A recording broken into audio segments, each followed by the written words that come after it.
The fluorescent lights above my hospital bed flickered like dying stars as I stared at the screen of my phone, my bandaged fingers trembling as I scrolled through Jessica's Instagram story. There she was, radiant in a candlelit restaurant, her laugh frozen in a perfect moment of joy. But the man sitting across from her wasn't me, while I lay here with tubes running through my body and machines monitoring every breath.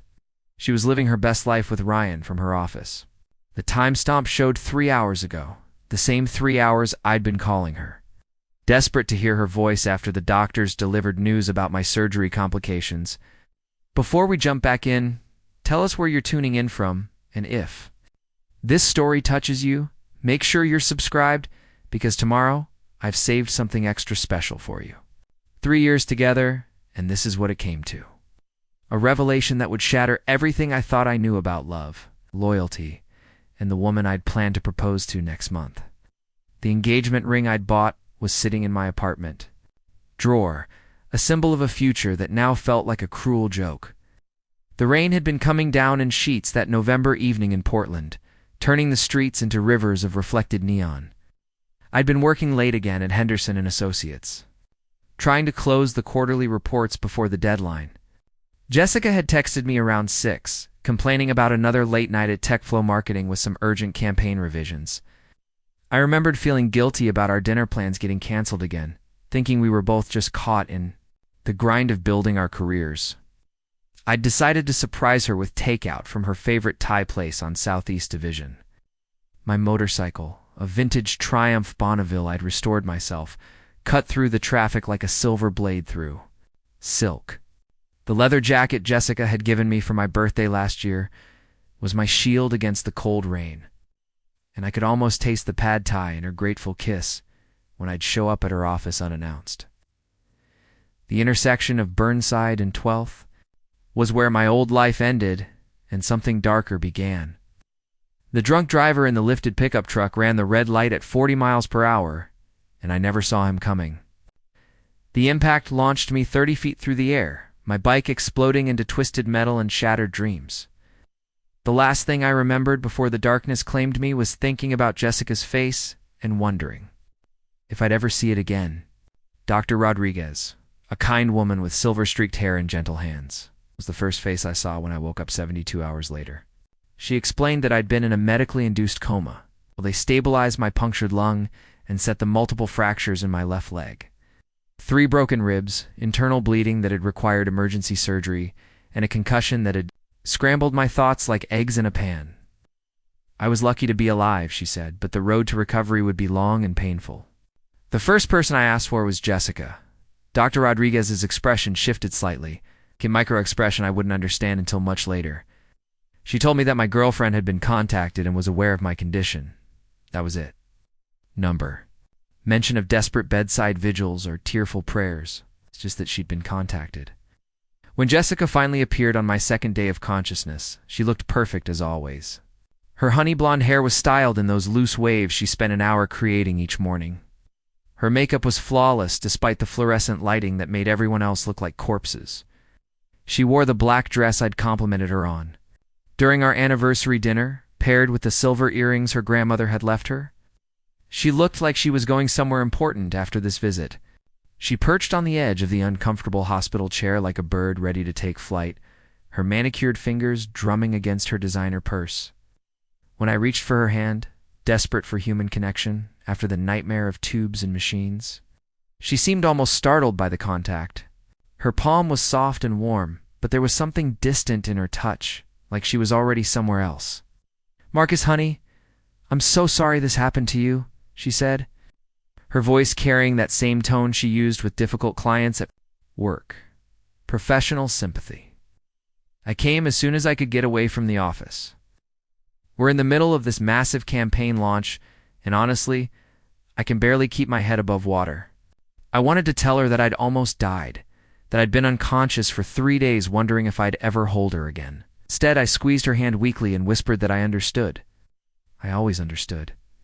That had been the pattern of our relationship for 3 years. Jessica's career came first, her social commitments second, her family obligations third, and somewhere down the list was us.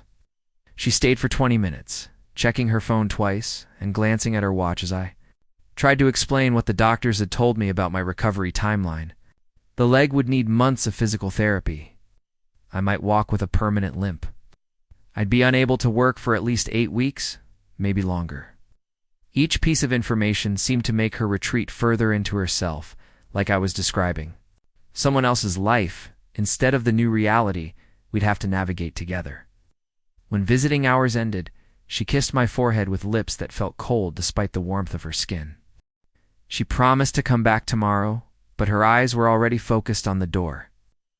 I watched her leave, noting how her heels clicked with purpose against the linoleum floor, how she immediately pulled out her phone the moment she thought she was out of earshot. Tom showed up 20 minutes after Jessica left. His work clothes still dusty from the construction site, his face etched with worry and exhaustion. He'd driven straight from his job across town the moment he heard about the accident. While Jessica had looked perfect and distant, Tom looked like he'd been crying in his truck. His embrace was careful but fierce, and when he pulled back, his eyes were redrimmed. Jesus, Marcus, when they called me, I thought. He couldn't finish the sentence, just shook his head and settled into the chair Jessica had vacated. I've been calling the hospital every 4 hours since Tuesday night. They wouldn't tell me anything because I'm not family. Tom had brought a bag of my favorite snacks from the corner store near my apartment, along with my phone charger and a stack of magazines he'd grabbed from the hospital gift shop. Small gestures that meant everything in a world reduced to medical equipment and institutional food. He stayed until the night nurse made him leave, talking about everything and nothing, filling the silence with the comfortable presence of true friendship. The next few days blurred together in a haze of pain medication and physical therapy evaluations. Jessica came by sporadically, always with the same apologetic expression and the same stories about work crises that demanded her immediate attention. She'd stay just long enough to fulfill what she clearly saw as her obligation, then disappear back into her real life. The life that apparently didn't include room for a boyfriend recovering from a traumatic accident. Meanwhile, Tom became a constant presence. He rearranged his work schedule to visit during my physical therapy sessions, cheering me on as I struggled to take my first painful steps with a walker. He brought me books, downloaded movies onto a tablet he'd borrowed from his girlfriend, and most importantly, he listened when the pain and frustration overwhelmed me in the dark hours before dawn. It was Tom who first noticed what I was too drugged and heartbroken to see. Jessica's visits became shorter and more infrequent as the days passed. Her excuses became more elaborate and less believable. The emergency client meetings that required her presence at 8 in the evening, the weekend strategy sessions that couldn't be rescheduled, the sudden family obligations that had never existed in our 3 years together. Marcus, I don't want to be the bearer of bad news, Tom said during my second week in the hospital, his voice carefully neutral. But Ashley posted something on her Instagram story last night that you might want to see. Ashley had been Jessica's college roommate and was still part of her inner circle. I'd always found her shallow and gossipy, but she documented every social gathering with the dedication of a war correspondent. Tom handed me his phone, and there it was. A group photo from some upscale bar downtown taken the previous evening. Jessica was front and center, her arm wrapped around a tall man with dark hair and an expensive suit. Ryan, her coworker, the one she'd mentioned occasionally in passing as part of her campaign team. But this wasn't a casual work gathering. This was Jessica pressed against Ryan's side like they belonged together, her face glowing with happiness I hadn't seen directed at me in months. Other people in the photo were coupled up, suggesting this was some kind of double date situation. The timestamp showed 9:30 p.m., which meant it was taken during Jessica's supposed emergency strategy session. The betrayal hit me like a second accident, this one happening in slow motion while I was wide awake to feel every impact. All those late nights she'd claimed to be working. All those weekend obligations she couldn't avoid. All those times she'd been too tired for dinner dates or too stressed for conversation. She'd been building a life with someone else while I built my future around her. I stared at that photo until my vision blurred, not from the pain medication, but from tears I couldn't control. The woman I'd loved for 3 years. The woman whose face I'd searched for in the darkness after the accident. The woman I'd dreamed of marrying had been living a double life. While I'd been planning our future, she'd been creating her present. With another man? Tom didn't say anything while I processed this new reality. He just sat there, a solid presence in a world that had suddenly become even more unstable. When I finally looked up from the phone, he reached over and squeezed my shoulder. "I'm sorry, brother, I really am." The next day, Jessica arrived for her usual brief visit, looking particularly radiant in a new dress I'd never seen before. Preparing and narrating this story took us a lot of time, so if you are enjoying it, subscribe to our channel. It means a lot to us. Now back to the story. She chattered about work projects and weekend plans with an enthusiasm that seemed forced. When she mentioned another late night at the office, I watched her face carefully.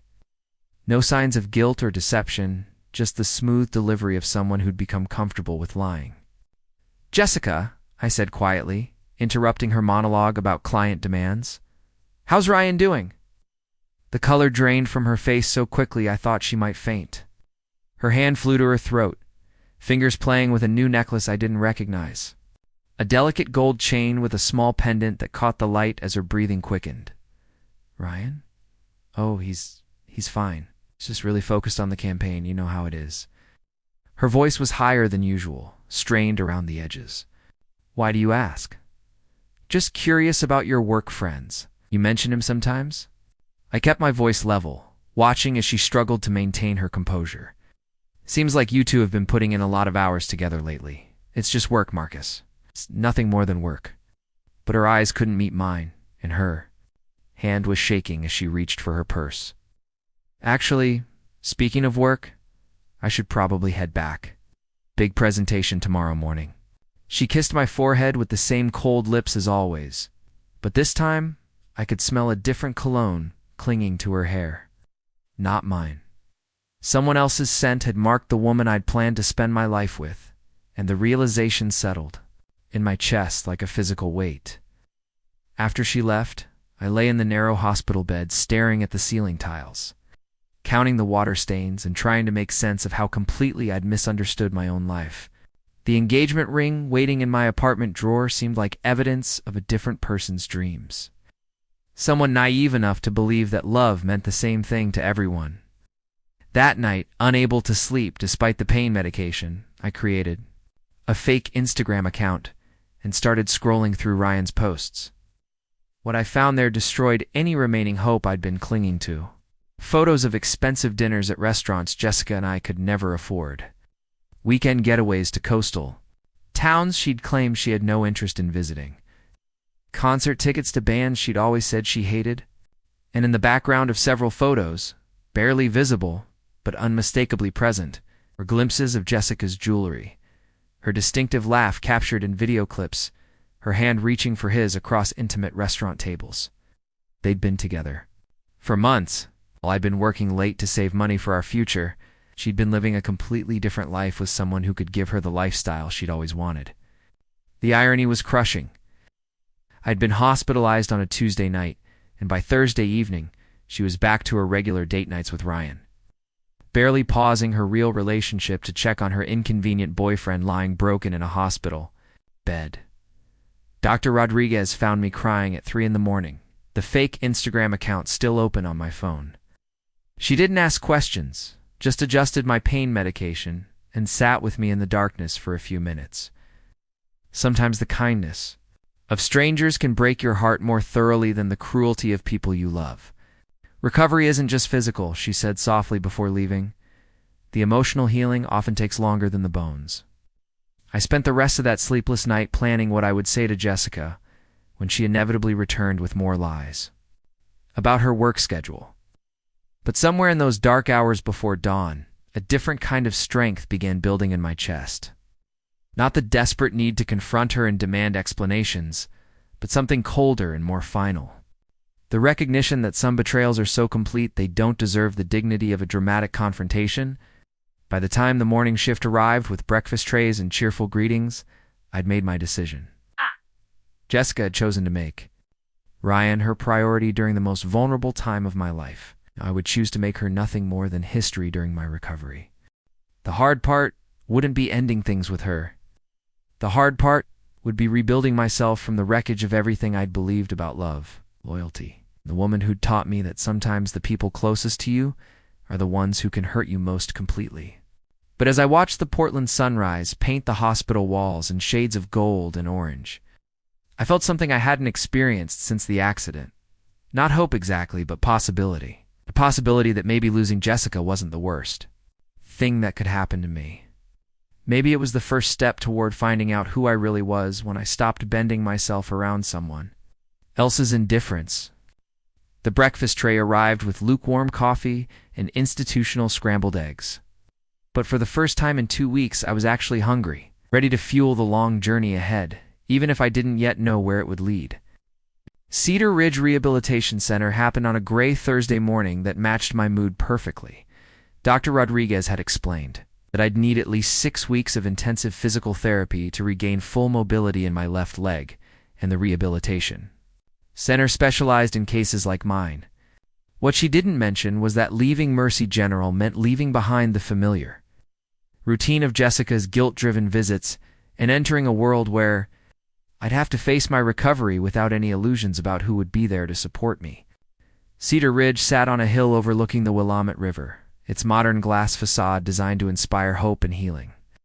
The irony wasn't lost on me that I was checking into a place dedicated to helping people rebuild their lives just as I was, preparing to tear mine down to its foundation. My room on the 3rd floor had a view of Forest Park, where Jessica and I had hiked together during the early days of our relationship, when she still pretended to enjoy activities that didn't involve expensive restaurants or shopping centers. The first thing I did after settling into my new room was block Jessica's number. Not out of anger, though there was plenty of that simmering beneath the surface, but from a place of cold calculation. She'd made her choice during the most critical 3 weeks of my life, prioritizing her secret relationship while I fought through surgeries and complications. Now I was making mine. No more hospital visits where she checked her watch and counted the minutes until she could return to her real life. No more excuses about work emergencies that I now knew were romantic dinners with Ryan. No more pretending that what we had was worth salvaging. Tom was the only person I told about the decision, and even then, I didn't explain the full extent of Jessica's betrayal. Some humiliations are too complete to share, even with your closest friend. When he asked if I was sure about cutting contact completely, I simply told him that Jessica had made it clear where her priorities lay, and I was choosing to respect that clarity. The rehabilitation center operated on a strict schedule that left little time for dwelling on personal disasters. Physical therapy started at 7 each morning with Lily Chen, a petite woman in her late 20s whose deceptively gentle demeanor hid a will of iron.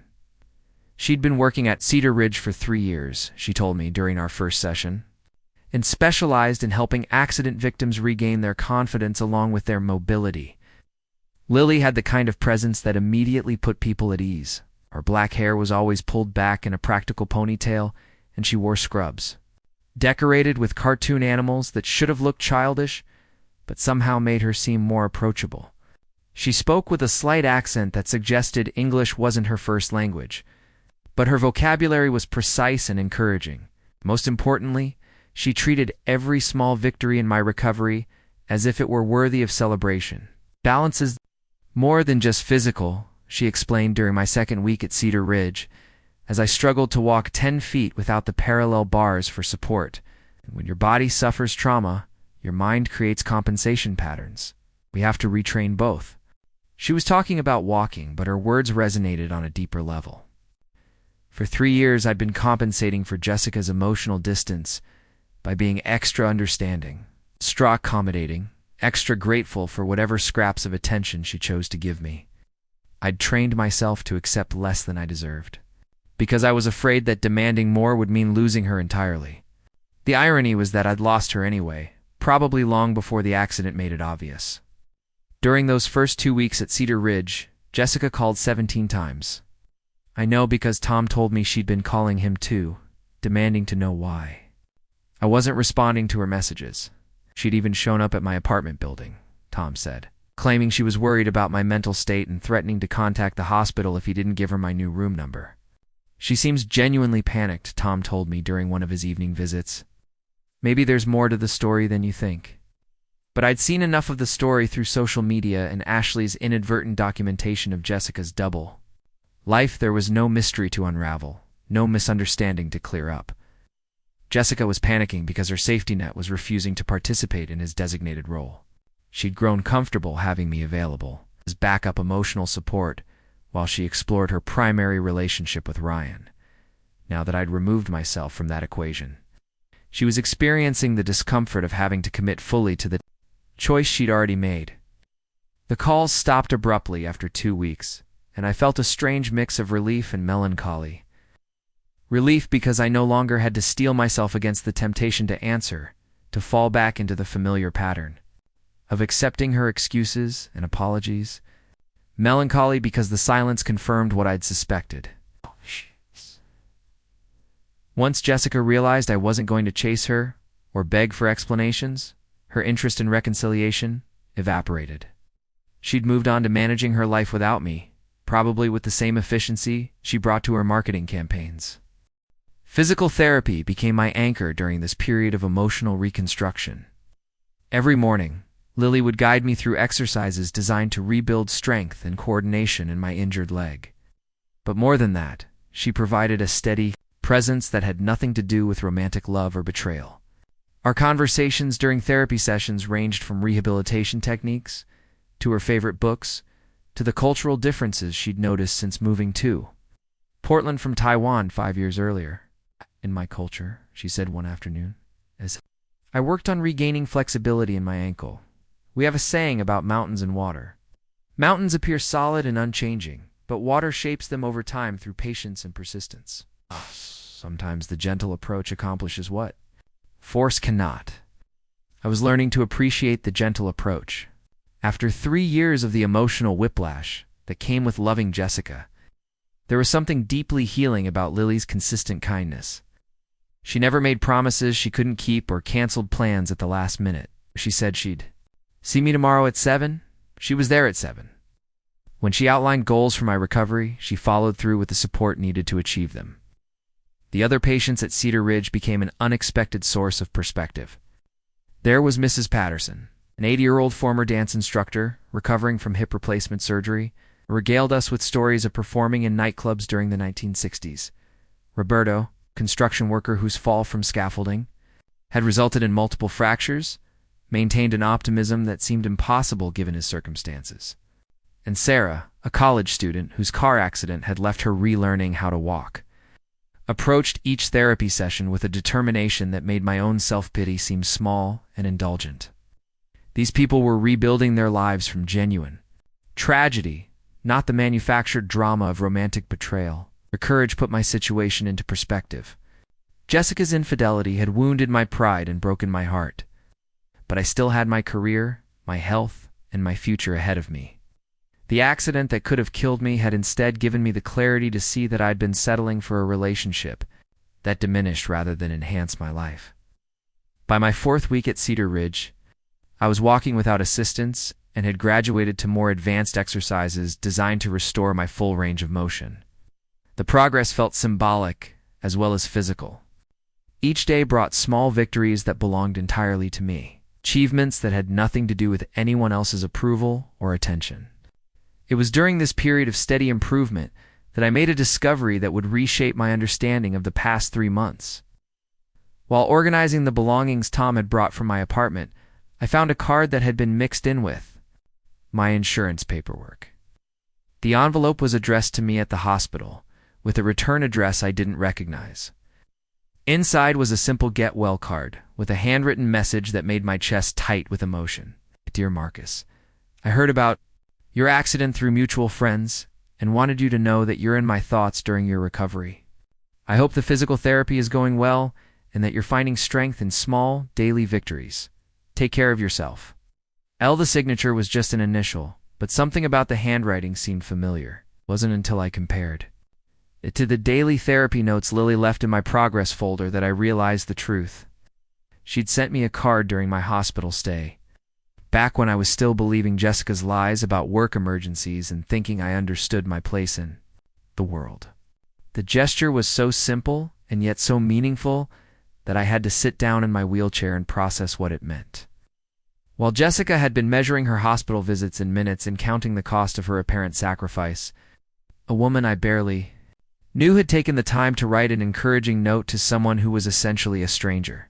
The contrast illuminated just how far my standards had fallen during my relationship with Jessica. That evening, I asked Lily about the card during our session. She blushed slightly and admitted that she'd heard about my case through the hospital network before I'd been transferred to Cedar Ridge.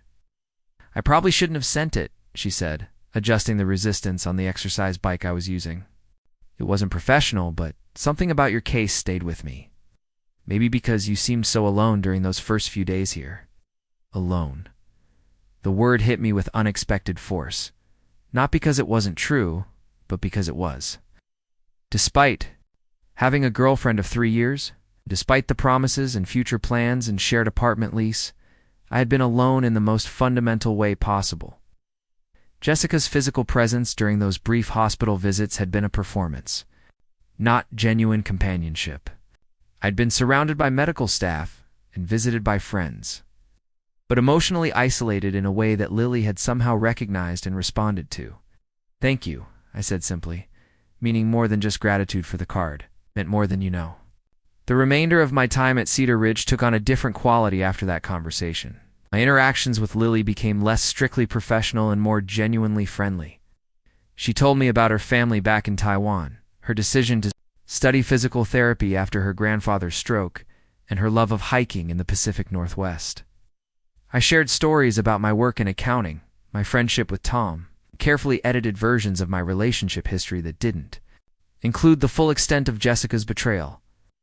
What emerged was something I hadn't experienced in years, a friendship based on mutual respect and genuine interest in each other as people. Not the transactional relationship I'd grown accustomed to with Jessica. Lily never made me feel like my company was a burden or that she had somewhere more important to be. Our conversations flowed naturally, punctuated by comfortable silences that didn't need to be filled with nervous chatter. During my final week at Cedar Ridge, Lily mentioned that she often hiked the trails in Forest Park on weekends, usually early in the morning when the crowds were lighter and the light was best for photography. She showed me pictures on her phone of sunrise shots she'd taken from various viewpoints, her face animated with enthusiasm as she described her favorite routes. Maybe when you're fully mobile again, you'd like to try some of the easier trails, she said casually. The forest is beautiful this time of year, and walking on uneven terrain is great therapy for building confidence in your recovery. The invitation was casual, friendly, with no undercurrent of expectation or manipulation. Of Jessica's tendency to suggest activities only when they served her social media image or professional networking goals. Lily's straightforward interest in sharing something she enjoyed felt revolutionary. I accepted without hesitation, realizing as I did that I was looking forward to something for the first time since the accident. Not because I was desperate for company or trying to prove anything to anyone, but because spending time with Lily genuinely appealed to me. She'd become a bright spot in my recovery process, someone whose presence made difficult days more bearable and good days worth celebrating. The night before my discharge from Cedar Ridge, I lay in my narrow bed looking out at the lights of Portland below and thinking about the person I'd been when I arrived 6 weeks earlier. That version of Marcus had been broken in more ways than just physically clinging to a relationship that had been failing long before the accident made it obvious. He'd been so afraid of being alone that he'd accepted loneliness disguised as companionship. This version of Marcus felt fundamentally different, stronger, not just in body but in spirit. Ready to build a life based on authentic connections, rather than settling for whatever scraps of attention someone might throw his way.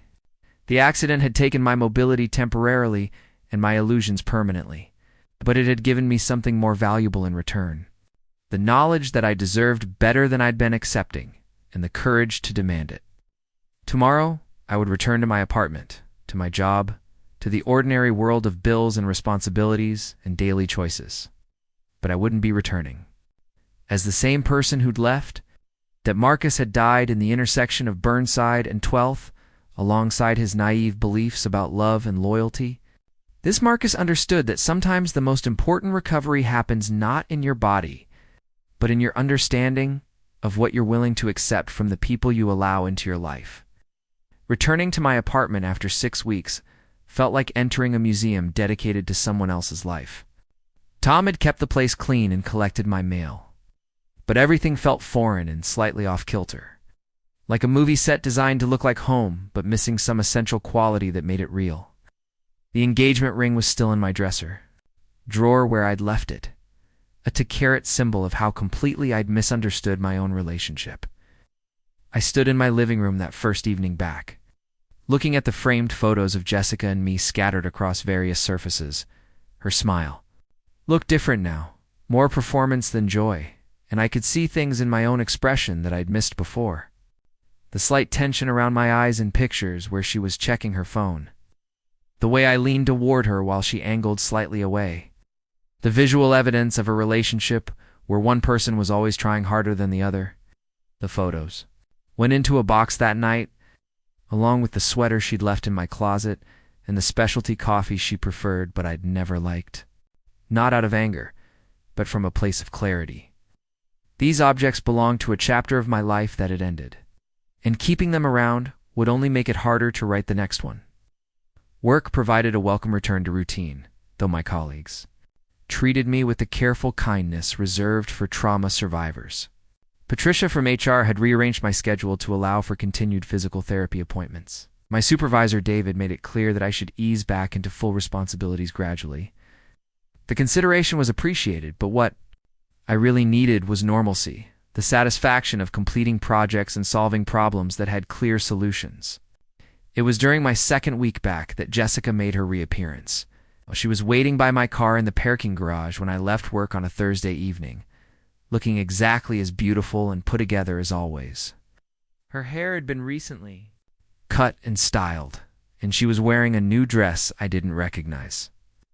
The sight of her triggered a complex mix of emotions: residual attraction, deep sadness, and underneath it all, a strange sense of detachment, as if I were observing someone from my past rather than confronting my present. "Marcus, please don't walk away," she said as I approached my car, voice carrying that particular blend of vulnerability and command she'd perfected over the years. "I know I messed up, but we need to talk." I stopped a few feet away from her, close enough to see the carefully applied makeup that couldn't quite hide the strain around her eyes, far enough to maintain emotional distance. She looked thinner than I remembered. There was something brittle in her posture that suggested all wasn't well in her new life. "There's nothing to talk about," I said quietly, surprised by how calm my voice sounded. "You made your choice. While I was in the hospital, I'm making mine now." "That's not fair," she said, stepping closer. "You disappeared without giving me a chance to explain. Do you have any idea what it's been like, not knowing if you were okay, having Tom refuse to tell me anything about your recovery?" The accusation might have worked on the old version of Marcus, one who'd spent 3 years accepting responsibility for her emotions and apologizing for problems he didn't create. But 6 weeks of physical therapy had taught me something about the difference between accepting pain that leads to healing and enduring pain that only causes more damage. "What it's been like for you," I repeated, feeling something cold settle in my chest. "Jessica, I was in the hospital for 3 weeks with internal injuries and broken bones. You visited me for a total of maybe 4 hours across all those days, always rushing off to work emergencies that turned out to be dinner dates with Ryan." Her face went pale, and she took a half step backward. "How did you?" "Social media isn't as private as you think," I said, "and neither is your friend Ashley's documentation of your social life. I saw the photos, Jessica. I know about the restaurants, the weekend trips, the concert tickets. I know that while I was learning to walk again, you were living a completely different life with someone else." She opened her mouth to respond, then closed it again. Her usual arsenal of explanations and justifications apparently inadequate for this level of exposed truth. For the first time in our entire relationship, Jessica looked genuinely vulnerable, stripped of the confidence that came from knowing she could manipulate any situation to her advantage. "It wasn't supposed to happen," she finally said, her voice barely above a whisper. "Ryan and I, It just developed over time. That doesn't mean what we had wasn't real, Marcus. 3 years doesn't just disappear because of a mistake. You're right, I said, clicking my car remote and hearing the locks disengage. 3 years doesn't disappear. It doesn't continue either. Not when the mistake was choosing to prioritize. Your new relationship during the worst crisis of my life. I moved toward my car door, but she grabbed my arm, her fingers digging into the fabric of my jacket with desperate strength. Please, Marcus. I know I hurt you, but we can work through this. I ended things with Ryan. It's over between us. I realized that what we have is worth fighting for. The information should have meant something, should have triggered some response beyond the mild curiosity I felt about her motivations. Instead, I looked down at her hand on my arm and felt nothing but a desire to remove it gently and continue. With my evening, when did you end it with him? I asked. Not because I cared about the answer, but because I was curious about her timeline. Last week, she said quickly. As soon as I realized how much I'd hurt you, how much our relationship means to me. Last week. After I'd been discharged from Cedar Ridge and it became clear that I wasn't going to chase her or beg for reconciliation. After whatever complications had arisen in her new relationship became more trouble than they were worth. Her decision to end things with Ryan hadn't been motivated by regret or love, but by the practical realization that her backup plan was no longer available. I'm glad you figured out what's important to you, I said, gently removing her hand from my arm. But I've figured out what's important to me, too. It's not being someone's second choice. I got into my car while she stood frozen in the parking garage, her mouth slightly open as if she couldn't quite process that her standard approach wasn't working. Through my rearview mirror, I watched her pull out her phone as I drove away, probably calling one of her friends to analyze what had gone wrong with her reconciliation attempt. The conversation left me feeling lighter rather than devastated. Confirmation that the emotional work I'd been doing during my recovery had fundamentally changed how I processed Jessica's attempts at manipulation. 3 months ago, her tears and promises would have been enough to pull me back into the cycle of forgiveness and disappointment. Now they felt like techniques being used on someone else, strategies that no longer had any power over the person I'd become. That weekend, I took my first hike in Forest Park since the accident. The trail Lily had recommended was a gentle 3-mile loop that wound through old-growth Douglas firs and offered glimpses of the Columbia River through the canopy. My left leg was still weaker than my right, and I had to rest more frequently than I would have before the accident.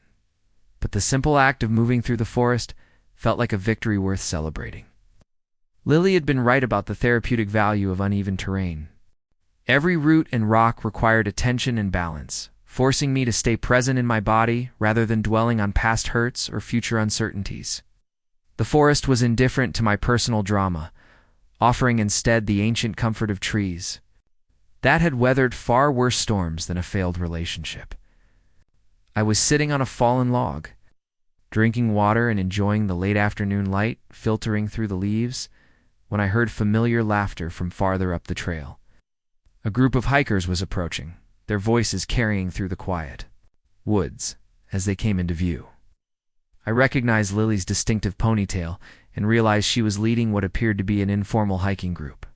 Marcus, she called out when she spotted me, her face lighting up with genuine pleasure. I can't believe you actually made it out here. How's the leg holding up? The group consisted of Lily and 3 other people, an older man with expensive camera equipment hanging around his neck, a middle-aged woman in serious hiking gear, and a younger guy about my age, wearing trail running shoes and a technical shirt that suggested he took his outdoor activities seriously. This is Marcus, Lily said to the group, one of my former patients who's been making amazing progress in his recovery. Marcus, meet Henry, Susan, and Jake. We've been hiking together for about 2 years now. The introductions were warm and welcoming, with none of the awkward questions about my accident that I'd grown accustomed to from well-meaning acquaintances. Henry showed me some of the photographs he'd taken on today's hike, explaining his technique for capturing the interplay of light and shadow in the forest. Suzanne, it turned out, was a nurse at a different hospital who'd started hiking as stress relief and discovered a passion for wilderness photography. Jake worked in tech but spent most of his free time on outdoor adventures, from rock climbing to backcountry skiing. You should join us next weekend, Jake said, as we walked together toward the parking area. We're doing a longer hike to Pittock Mansion, maybe 8 miles total, but the views are incredible, and there are plenty of places to rest if you need them. The invitation was casual and inclusive, with no undercurrent of pity or special accommodation for my recent trauma. These people had absorbed Lily's approach to treating recovery as a normal part of life rather than a dramatic exception requiring special handling. I'd like that, I said, realizing as I spoke that it was true. I'm still building my endurance back up, but 8 miles sounds manageable. As we reached the parking area, Lily lingered while the others loaded their gear into various cars. I'm really glad you came out today, she said, shouldering her small backpack. And I'm glad you met the group. They're good people, very welcoming to newcomers. Iladuda. Thank you for the recommendation, I said. Both for the trail and apparently for the company. It's nice to meet people who aren't constantly asking how I'm holding up or looking at me like I might break. She laughed, a sound that had become familiar and comforting during my weeks at Cedar Ridge. Recovery is just life moving forward, not life on hold. I think you understand that better than most of my patients. Driving home from Forest Park, I felt something I hadn't experienced in months, anticipation for future activities that had nothing to do with romantic relationships or career advancement. The hiking group represented a different kind of connection, based on shared interests and mutual respect, rather than romantic chemistry or social obligation. That evening, I called Tom to tell him about the encounter with Jessica and the successful hike. His response was characteristically direct. Good for you on both counts, he said. Jessica showing up was bound to happen eventually, and it sounds like you handled it perfectly. As for the hiking thing, it's about time you started. Building a social life that doesn't revolve around work or whatever woman you're dating. Tom's observation stung slightly because it was accurate. For 3 years, my social activities had centered around Jessica's preferences and schedules. I'd gradually lost touch with college friends and work colleagues, narrowing my world to accommodate her needs and moods.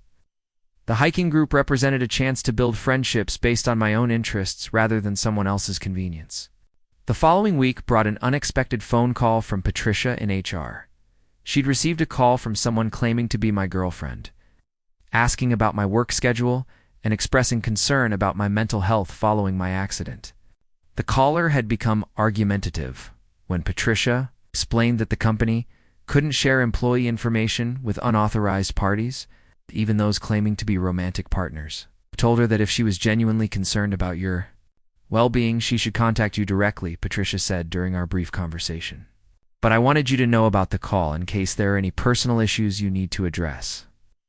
Jessica's attempt to gather information through my workplace crossed a line that even her previous stalking behavior hadn't approached. She was no longer just trying to manipulate me directly, but attempting to involve my professional life in her campaign for reconciliation. The escalation felt desperate and slightly frightening, suggesting that her usual methods of getting what she wanted weren't working, and she was becoming increasingly frustrated. That evening, I drafted a simple email to Jessica, making it clear that any further contact attempts, whether direct or through third parties, would be considered harassment. I didn't threaten legal action, but I made it clear that her behavior was unacceptable and needed to stop immediately. The email was businesslike and final, offering no openings for negotiation or extended dialogue. Her response came within an hour, a long message filled with accusations about my cruelty and selfishness, peppered with claims that I was throwing away the best relationship of my life over a minor mistake. The tone shifted between pleading and angry, suggesting that she was cycling through different emotional strategies to see which one might break through my resolve. I read the entire message once, then deleted it without responding. Whatever Jessica was going through as she processed the end of our relationship was not my responsibility to manage or fix. I'd spent 3 years trying to be the solution to her various emotional crises, and that version of Marcus was gone, buried under the wreckage of a motorcycle accident that had forced me to reevaluate everything I thought I knew about love and loyalty. The weekend hike to Pittock Mansion turned out to be exactly what I needed to solidify my commitment to moving forward rather than looking back. The group was patient with my pace, enthusiastic about including me in their conversations. and genuinely interested in my perspectives on topics ranging from photography to urban planning. By the time we reached the mansion's viewpoint, overlooking the entire Portland metro area, I felt like I'd found something I hadn't even realized I was looking for. Standing there with new friends, looking out over a city that held both my painful past and uncertain future, I understood that recovery wasn't just about regaining physical abilities or emotional stability. It was about discovering who you become when you stop trying to be who someone else needs you to be for the first time. Since the accident, I felt genuinely excited about what came next. 2 months after my discharge from Cedar Ridge, I'd settled into a rhythm that felt sustainable and genuinely satisfying. Physical therapy had ended with Dr. Martinez declaring my recovery complete, though I'd continue the strengthening exercises. Lily had taught me. The hiking group had become a regular part of my weekends, and I'd started joining them for occasional weekday evening walks along the waterfront. My apartment had been redecorated with new furniture that reflected my preferences rather than compromises made to accommodate Jessica's aesthetic demands. Work had returned to its normal demanding pace, but I found myself more focused and efficient than before the accident. Without the constant undercurrent of relationship drama that had characterized my life with Jessica, I could invest my full attention in projects and professional development. I'd even started considering the senior analyst position that would open up next quarter, something I'd avoided pursuing while Jessica was pressuring me to prioritize our social calendar over career advancement. It was during this period of steady progress that Tom invited me to his birthday party, a casual gathering at his house in southeast Portland. The guest list included people from his construction crew, college friends, and various couples from his neighborhood. I'd been looking forward to the party as an opportunity to practice social skills that had atrophied during my relationship with Jessica, when most gatherings had revolved around her work contacts or college friends who treated me like an accessory to her presence. The party was exactly what Tom had promised: low-key, friendly, and focused on good food and conversation, rather than impressing anyone or networking for professional advantage. I found myself talking with Maria, one of Tom's co-workers, about her experience hiking parts of the Pacific Crest Trail, and with David, a neighbor who shared my interest in vintage motorcycles and was curious about my plans for replacing the Triumph that had been destroyed in the accident. I was helping Tom move additional chairs onto his back deck when I saw her through the kitchen window. Jessica was standing in his living room, looking around with the slightly disdainful expression she usually reserved for social gatherings that didn't meet her standards. She was wearing a black dress that I recognized from our anniversary dinner, last year, paired with jewelry I'd never seen before. Her appearance at Tom's party was so unexpected that for a moment I wondered if I was hallucinating. "Did you invite Jessica?" I asked Tom quietly, trying to keep the shock out of my voice. Tom's face went pale as he followed my gaze through the window. "Absolutely not. I haven't spoken to her since you asked me not to give her information." "About your recovery?" She must have found out about the party through social media or mutual friends.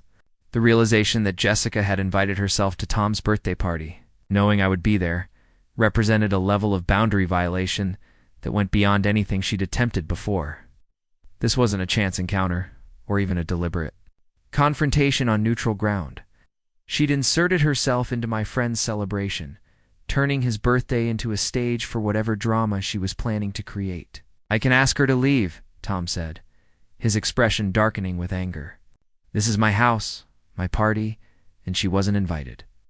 "No," I said, surprising myself with how calm I felt. "Let me handle this. It's time to end this permanently." I walked back into the house, acutely aware that several conversations had paused as people sensed the tension that had suddenly filled the room. Jessica was standing near the fireplace, holding a glass of wine and talking with Sarah, one of Tom's neighbors, but her attention was clearly focused on tracking my movements. "Hello, Jessica," I said as I approached, my voice loud enough for nearby guests to hear. "I wasn't expecting to see you here." "Marcus," she said, her face lighting up with what appeared to be genuine joy. "I'm so glad you're here. You look wonderful. Recovery has obviously been good for you."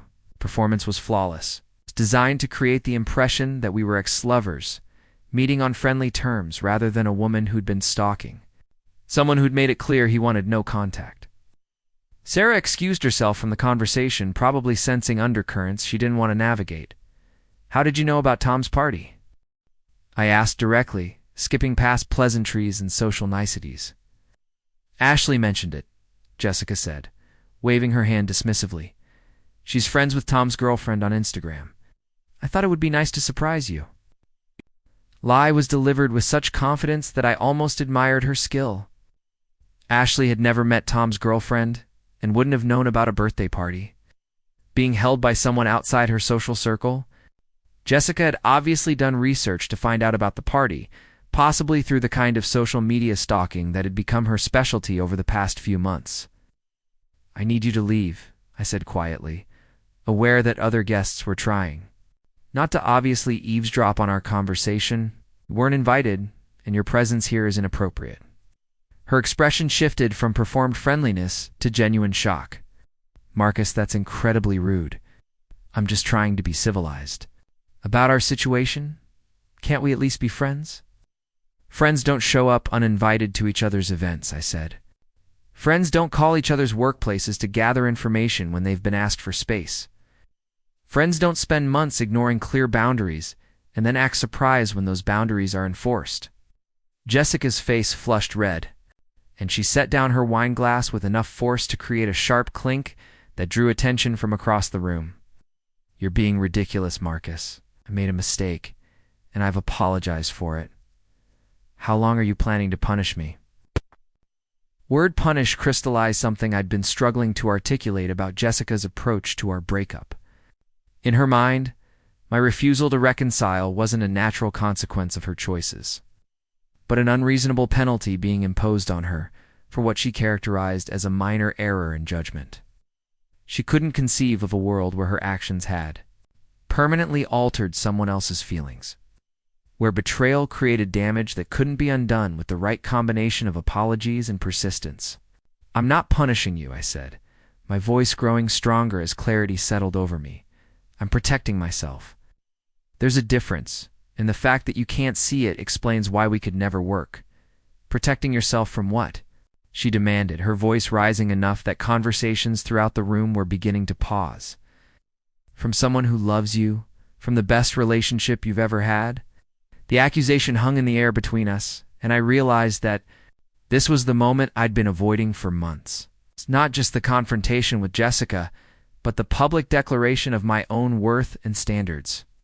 Every person in that room was now listening to our conversation, witnessing either my capitulation to her emotional manipulation or my final rejection of a dynamic that had diminished me for 3 years. "The best relationship I've ever had," I repeated, feeling something cold and final settle in my chest. "Jessica, you spent 3 years treating me like an inconvenience. Oh, canceled dates for work events, ignored my calls when you were with other people, and made it clear that every moment you spent with me was time stolen from activities you actually enjoyed." She opened her mouth to interrupt, but I continued before she could deploy whatever defense she'd prepared. "When I was lying in a hospital bed, fighting through surgeries and complications, you visited me for a total of maybe 4 hours across 3 weeks. You spent those visits checking your watch and making excuses about work emergencies that turned out to be romantic dinners with Ryan. While I was learning to walk again, you were posting photos from expensive restaurants and weekend getaways with another man." The room had gone completely silent now, with even Tom's music seeming to fade into background noise. Jessica's face had gone pale, and she was gripping her wine glass like a lifeline. "That's not how it was," she said, but her voice lacked conviction. "You don't understand the pressure I was under at work. Ryan was just a colleague, and those dinners were business meetings. I saw the photos, Jessica. I saw Ashley's Instagram stories. I know about the concerts, the weekend trips to the coast, the expensive jewelry that didn't come from your salary. I know that while I was in physical therapy, you were building a life with someone else." She took a step backward, bumping into the fireplace mantel, her carefully constructed narrative crumbling under the weight of documented evidence. "Those photos don't tell the whole story," she said desperately. "You're taking everything out of context. The context is that you made Ryan your priority during the most vulnerable time of my life, I said, feeling 3 months of suppressed anger finally finding its voice. You chose him when I needed you most. And now I'm choosing to make you nothing more than a memory from a time when I didn't know my own worth. The silence that followed was deafening. Jessica stood frozen against the mantel, her mouth slightly open as if she couldn't process that her usual tactics had not only failed, but been publicly dismantled. Around us, Tom's guests maintained the polite fiction of not listening, while obviously absorbing every word of what had become the evening's main entertainment. I think you should leave now, Tom said, stepping forward with the quiet authority of someone defending his home and his friend. This is my party, Jessica, and you weren't invited. Marcus has made his position clear, and I'm asking you to respect that. Jessica looked around the room as if seeing it clearly for the first time, taking in the faces of people who were no longer pretending not to watch her public humiliation. Her shoulders straightened. She lifted her chin with the dignity of someone who'd decided to make her exit on her own terms rather than be escorted out. Fine, she said, setting her wine glass on the mantel with deliberate care. I can see that I'm not wanted here. She looked directly at me, her eyes bright with unshed tears that might have been genuine or performed. Hope you're happy with your choice, Marcus. I hope whoever you end up with appreciates how lucky they are. She walked toward the front door with measured steps, her heels clicking against Tom's hardwood floors, like a countdown to the end of an era. The front door closed behind her with a soft click that seemed to release the tension that had been holding the entire room hostage. Conversations gradually resumed, though I could feel curious glances being directed my way. Tom appeared at my side with a fresh beer and a reassuring hand on my shoulder. You okay? He asked quietly. Yeah, I said, surprised to realize it was true. Actually, I feel better than I have in months. The rest of the party passed in a blur of supportive comments from Tom's friends and neighbors. People who'd witnessed Jessica's behavior and seemed genuinely impressed by how I'd handled the confrontation. Maria, the woman I'd been talking with about hiking, made a point of telling me that she'd dated someone similar years ago and understood how difficult it could be to maintain boundaries with people who refused to accept them. The fact that she showed up uninvited tells you everything you need to know about her character, Maria said as we stood on Tom's back deck, looking out at the lights of Southeast Portland. People who respect others don't force confrontations at private events. Driving home that night, I felt something I hadn't experienced since before the accident, complete peace with my decisions. Jessica's dramatic appearance at Tom's party had backfired spectacularly, serving only to demonstrate why ending our relationship had been the right choice. Her willingness to violate social norms and disrupt someone else's celebration to pursue her own agenda had revealed the selfishness that had always been at the core of our dynamic. More importantly, standing up for myself in front of a room full of strangers had felt empowering rather than confrontational. For 3 years, I'd avoided direct conflict with Jessica, always finding ways to accommodate her behavior rather than challenge it. Tonight, I'd finally said everything I'd been thinking for months, and the sky hadn't fallen.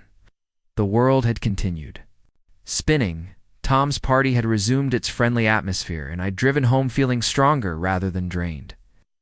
The following Monday brought an unexpected email from Jessica, but this one was different from her previous attempts at communication. Instead of emotional manipulation or angry accusations, it was brief and businesslike, informing me that she'd left a box of my belongings with the concierge at my apartment building, and asking me to do the same with anything of hers that I still had. The box contained items I'd forgotten I was missing, a couple of books, a watch my grandfather had given me, some old photographs from college. Everything had been carefully packed, suggesting that Jessica had finally accepted the finality of our breakup and was taking practical steps to remove traces of our relationship from her life. I spent that evening gathering her remaining possessions from my apartment, surprised by how few items she'd actually left behind over 3 years of dating. Dropping off Jessica's belongings at her office building felt like the final punctuation mark on our relationship. The security guard in the lobby accepted the box without comment, and I walked back to my car feeling lighter than I had in months. No more hidden reminders of our shared history lurking in closets or kitchen cabinets. No more reasons for future contact or accidental encounters. Just clean separation and the freedom to move forward without looking back. That weekend's hike with Lily's group took us to Silver Falls, a moderate trail that wound through old growth forest to a spectacular waterfall hidden in the Oregon Cascades. The 6-mile round trip would have been challenging immediately after my accident, but my fitness had improved dramatically over the past few months. I found myself keeping pace with the group easily, no longer the recovering patient being accommodated, but simply another hiker enjoying the trail. Lily and I ended up walking together for most of the return journey.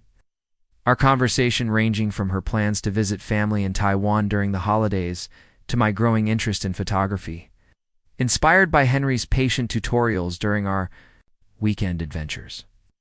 There was an easy comfort in our friendship that I'd never experienced with Jessica. A sense that neither of us was performing or trying to impress the other.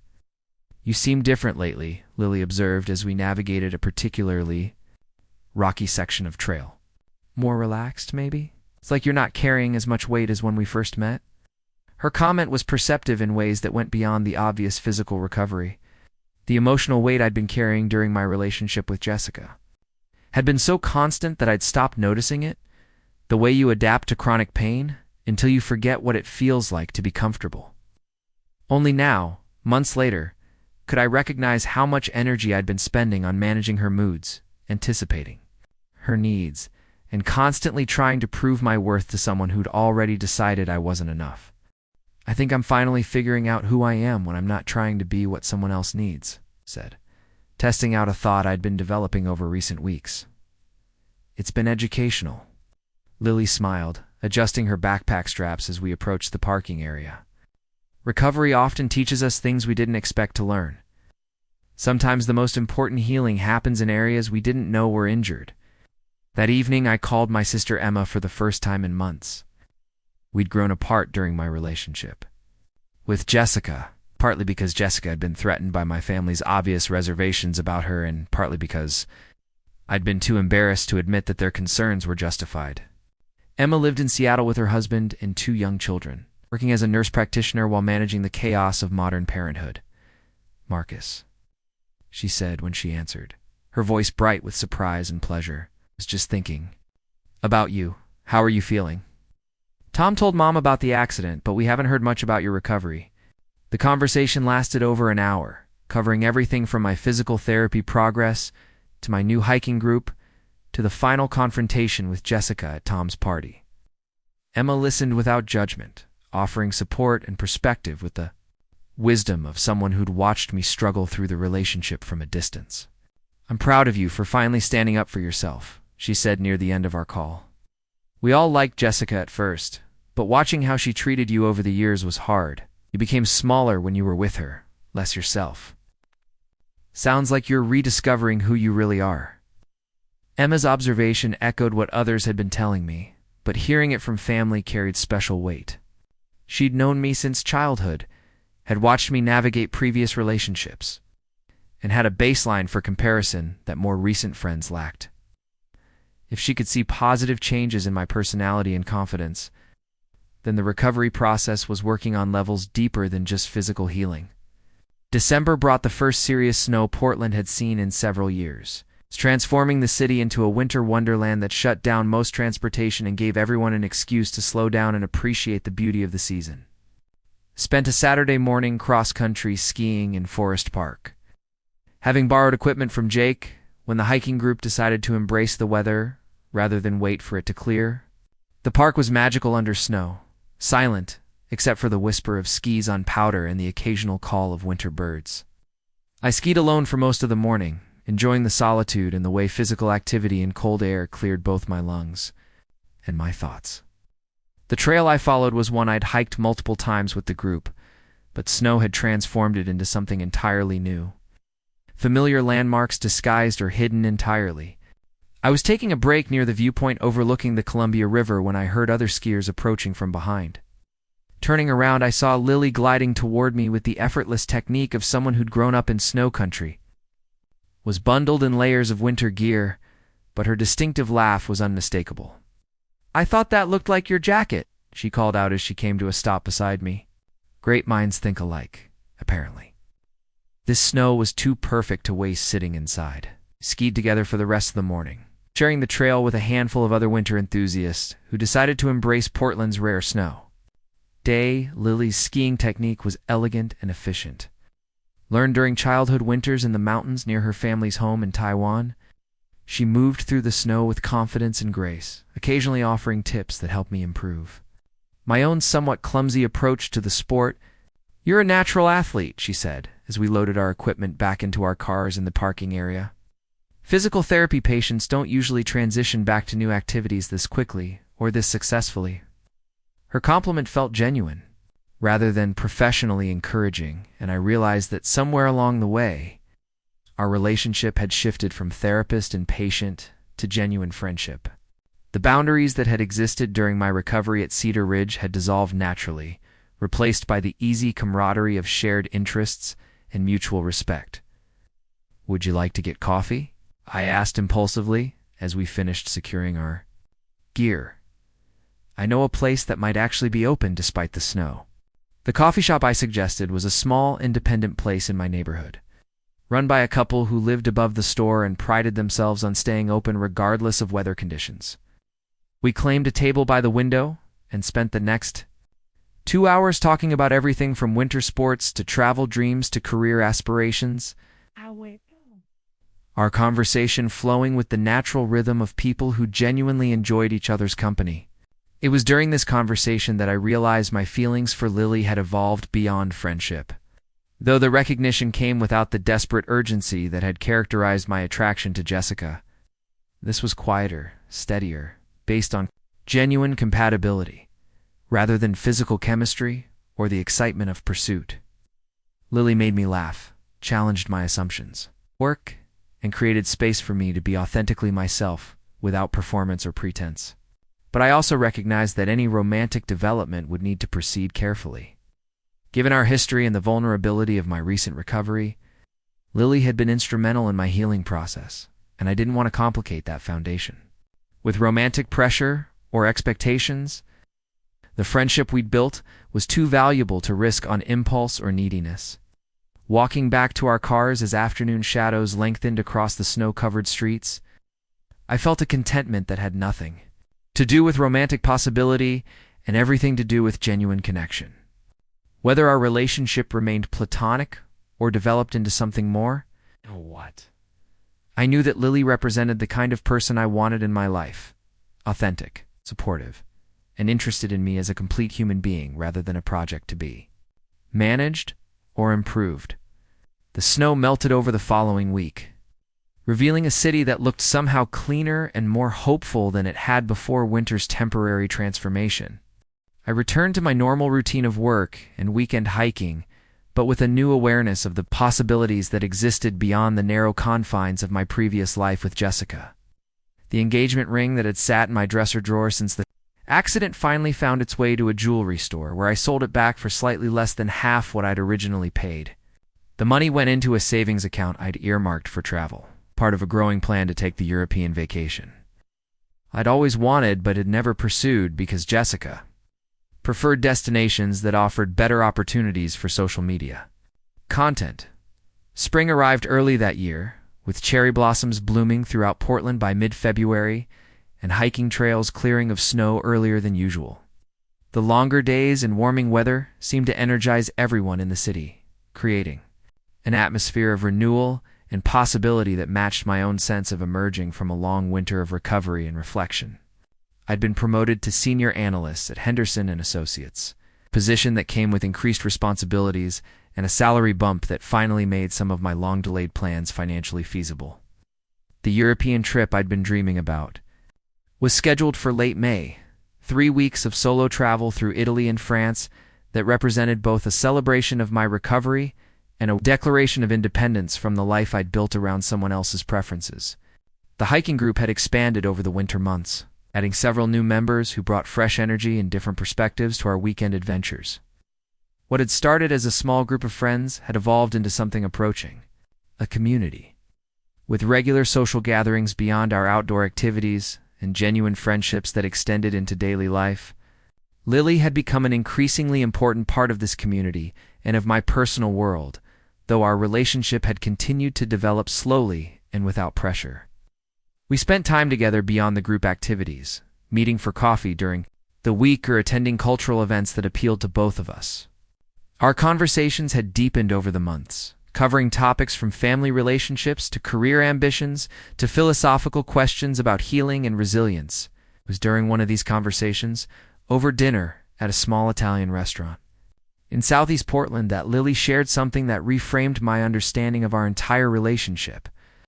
"I have a confession to make," she said, her chopsticks suspended over her pad thai as she seemed to gather courage. "When you were assigned to my caseload at Cedar Ridge, it wasn't entirely random. I'd specifically requested to work with motorcycle accident patients because my brother was killed in a similar crash 3 years ago. The revelation hit me with unexpected force. Not because it changed anything about our friendship, but because it explained the particular quality of understanding she'd brought to my recovery process. She hadn't just been professionally competent and personally kind. She'd been someone who understood the specific trauma of motorcycle accidents and the long journey back to confidence and normalcy. "I'm sorry about your brother," I said, reaching across the table to touch her hand briefly. "That must have made working with patients like me incredibly difficult." "Actually, it made it easier," she said, her voice soft but steady. "Helping people recover from similar injuries felt like honoring his memory, and specifically helping you." She paused, looking down at her food before meeting my eyes again. "Marcus, I've never had a patient make such a complete recovery. Not just physically, but emotionally. Watching you rebuild your life after everything you'd been through was inspiring in ways I didn't expect."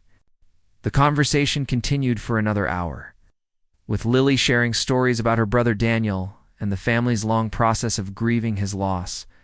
She explained how working in rehabilitation had become her way of finding meaning in tragedy, helping other people reclaim their lives after traumatic injuries. "Daniel would have liked you," she said as we walked back to our cars after dinner. "He had the same kind of quiet determination, the same way of approaching problems methodically until he solved them." The comparison felt like a gift, though. I wasn't sure I deserved to be spoken of in the same breath as someone whose memory obviously meant so much to her. What struck me most was the realization that Lily's care and attention during my recovery hadn't just been professional competence or even personal friendship. It had been something deeper, a form of love expressed through service, feeling offered in honor of someone who couldn't be healed. 2 weeks later, the hiking group decided to tackle Mount Hood's Timberline Trail, a challenging 11-mile loop that would require camping overnight and testing our collective endurance. The trail circumnavigated Oregon's highest peak, offering spectacular views and varied terrain that would challenge even experienced hikers. I'd been training for this trip since winter, building up my stamina and confidence on progressively longer day hikes. My left leg was now as strong as it had been before the accident, and my overall fitness had actually improved from the disciplined approach I'd taken to rehabilitation. The physical therapist who'd cleared me for unlimited activity had been impressed by my conditioning and had no concerns about the overnight backpacking trip. The group that assembled at Timberline Lodge on a crisp Saturday morning in April included 8 people, the original core of Lily: Henry, Susan, and Jake, plus newer members Maria, David, and 2 college students named Sarah and Mike who'd joined us during the winter months. The diversity of ages and backgrounds had created a dynamic that was both supportive and challenging, pushing everyone to exceed their individual limitations while maintaining safety and group cohesion.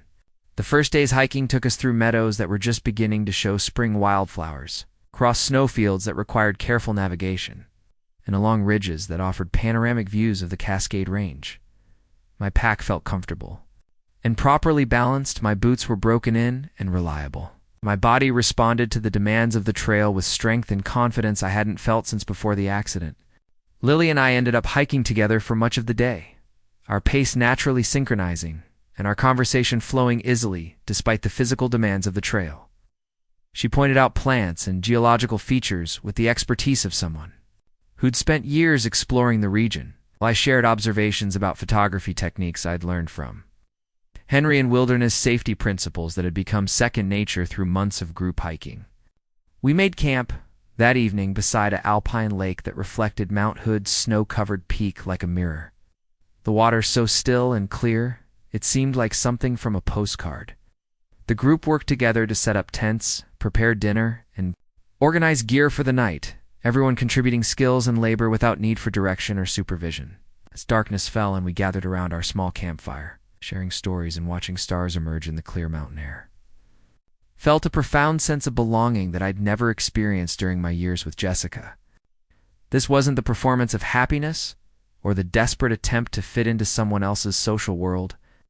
This was genuine community, built around shared values and mutual respect, strengthened by collective experiences of challenge and beauty. "Marcus," Henry said, during a lull in conversation, "I've been meaning to tell you how much your presence has meant to this group." When Lily first suggested adding someone who was still recovering from a major accident, some of us were concerned about whether you'd be able to keep up or whether we'd need to adjust our plans constantly. Instead, Susan added, you've pushed all of us to be better hikers and better friends. Your determination during recovery inspired us to approach our own challenges differently. The comments from the group were deeply moving, validation that my journey back to physical and emotional health had positive impacts beyond my own life. I'd joined the hiking group initially as part of my rehabilitation, but somewhere along the way, it had become a central part of my identity and social world. "Thank you," I said, looking around the circle of faces illuminated by firelight. "This community has been more important to my recovery than any medical treatment. You've all taught me what real friendship looks like." Later, as the group settled into tents for the night, Lily and I lingered by the dying fire, neither of us quite ready to end what had been a perfect day. The silence between us was comfortable and charged with possibilities, the kind of moment where unspoken feelings hovered just beneath the surface of ordinary conversation. "Marcus," she said finally, her voice quiet in the mountain stillness, "I need to tell you something I've been thinking about for months." I waited, watching her face in the fading firelight, sensing that whatever she was about to say would be important. "When we first met at Cedar Ridge, you were so broken, not just physically but emotionally. How you tried to hide it, but I could see how much pain you were carrying beyond just the injuries from your accident.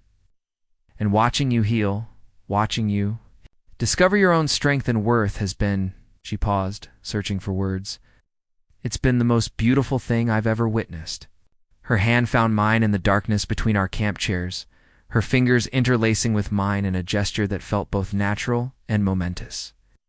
"I think I started falling in love with you somewhere between your first steps in the parallel bars and the day you finished the Forest Park loop without assistance," she continued. "But I couldn't say anything while you were still my patient, and then I didn't want to complicate your recovery by adding romantic pressure." The confession hung in the mountain air between us, honest and vulnerable and perfectly timed. I'd been developing similar feelings for months, but like Lily, I'd been cautious about expressing them, unsure whether my attraction was genuine or just gratitude for her role in my healing. "I love you too," I said, the words feeling both surprising and inevitable.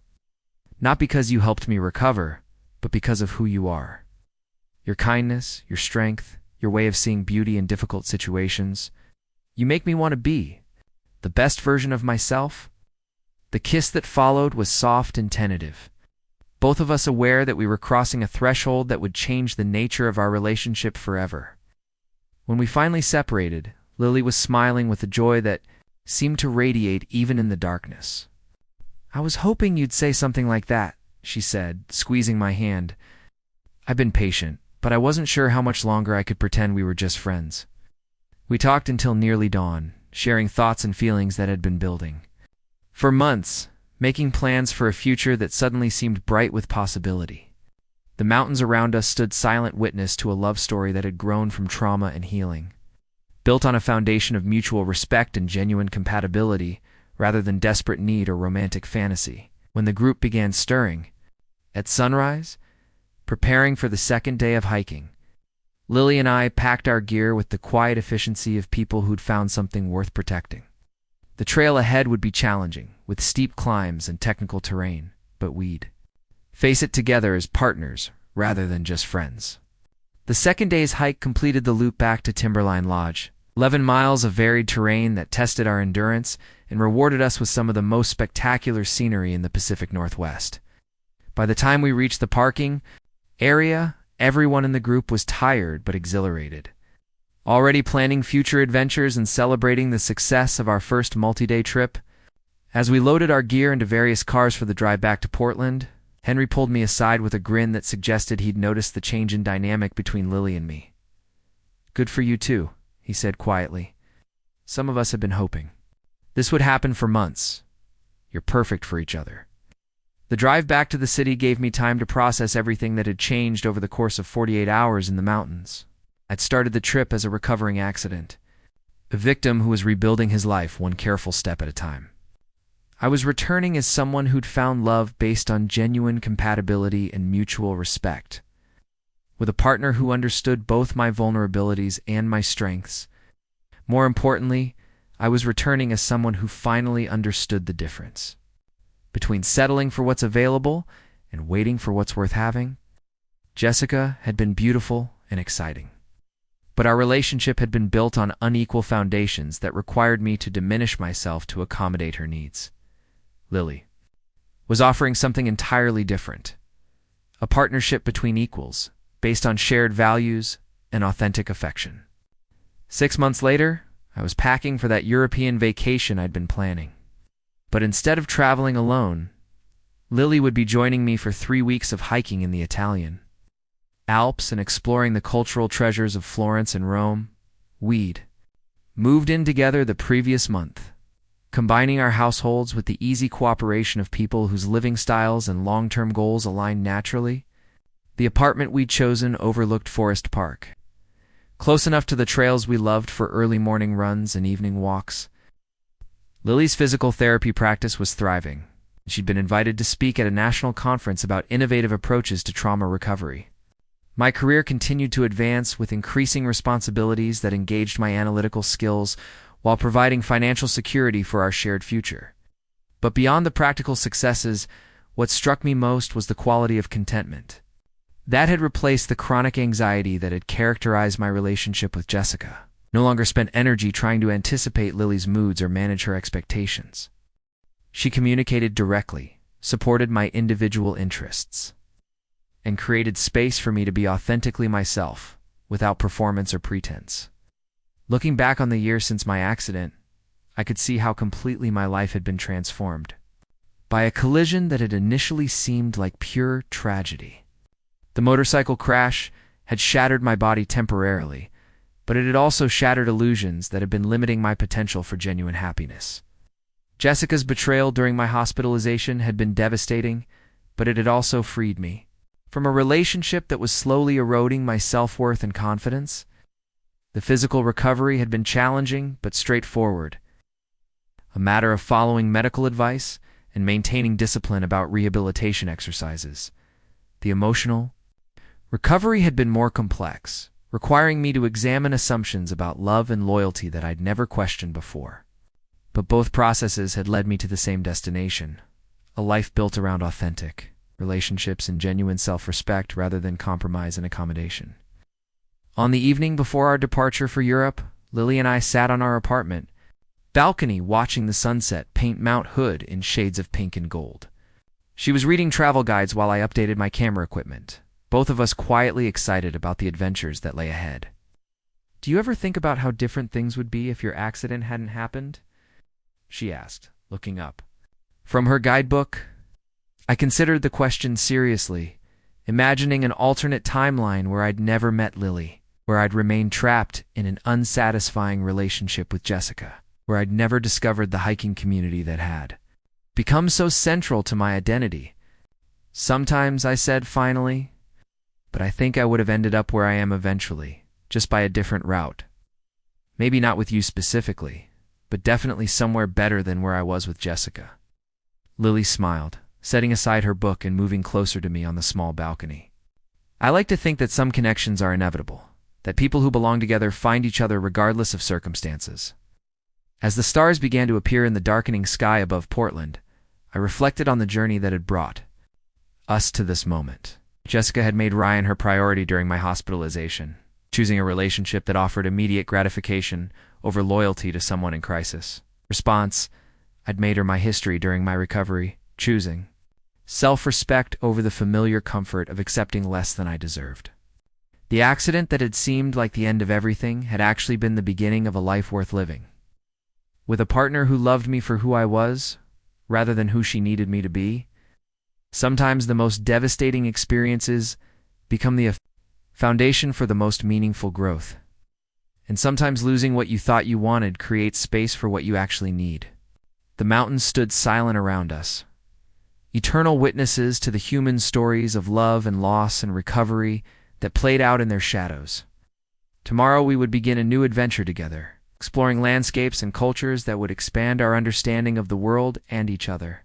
But tonight, sitting in the peaceful darkness of our shared home, I felt the deep satisfaction of someone who had found his way back to himself and discovered that the journey had been worth every difficult step.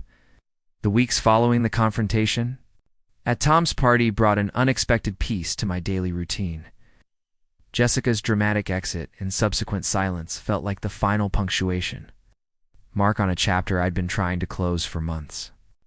Work became more engaging without the constant distraction of managing her emotional crises, and I found myself volunteering for challenging projects that would have been impossible. When my attention was divided between professional responsibilities and relationship damage control, my supervisor David had noticed the change in my focus and productivity, commenting during my quarterly review that my analytical skills seemed sharper and my project management more efficient than ever before. The promotion to senior analyst was officially confirmed, along with a salary increase that made my European vacation plans financially comfortable rather than a stretch. More importantly, the recognition felt earned rather than lucky, validation of genuine professional growth rather than just showing up consistently. The hiking group had evolved into something resembling an extended family, with relationships that extended far beyond weekend trail adventures. When Susan's father was hospitalized with a heart attack, the entire group rallied to provide meals and emotional support during his recovery. When Jake lost his job due to company downsizing, Henry and Maria used their professional networks to help him find a better position within 2 weeks. These weren't just hiking buddies anymore, but genuine friends who'd created a community based on mutual care and support. Lily had become increasingly central to this community and to my personal world. Though our relationship continued to develop with a thoughtfulness that felt revolutionary after years of Jessica's emotional volatility, we spent time together naturally and without pressure. Meeting for coffee during lunch breaks or attending Portland's numerous cultural events together. Our conversations had deepened beyond surface-level attraction into genuine, intellectual, and emotional compatibility. It was during one of these casual meetings, over Vietnamese food in a small restaurant near her physical therapy clinic, that Lily shared something that fundamentally shifted my understanding of our connection. She'd been quiet throughout most of our meal, picking at her pho while seeming to wrestle with some internal decision. "Marcus, there's something I need to tell you about why I requested to work with you at Cedar Ridge," she said finally, setting down her chopsticks and meeting my eyes directly. It wasn't just professional interest or random assignment. I waited, sensing that whatever she was about to reveal would be significant, possibly complicated. "My younger brother Daniel was killed in a motorcycle accident 4 years ago," she continued, her voice steady but tinged with old grief. "He was 26, riding his bike home from work when a drunk driver ran a red light and hit him at an intersection in downtown Portland." The revelation hit me with unexpected force. It's not just because of the tragedy itself, but because it explained so much about Lily's approach to my recovery. The particular quality of understanding she'd brought to my rehabilitation, the way she'd seemed to anticipate emotional challenges that weren't obviously related to physical healing, her patience with my initial resistance to certain exercises that reminded me too much of the accident. I specialized in motorcycle accident recovery because helping people survive what Daniel couldn't felt like honoring his memory, she said, reaching across the table to touch my hand briefly. "When your case file came across my desk, something about the circumstances reminded me so much of his accident that I knew I had to be involved in your treatment." I squeezed her hand, processing the implications of what she'd shared. "Lily, I'm so sorry about Daniel. That must have made working with patients like me incredibly difficult emotionally."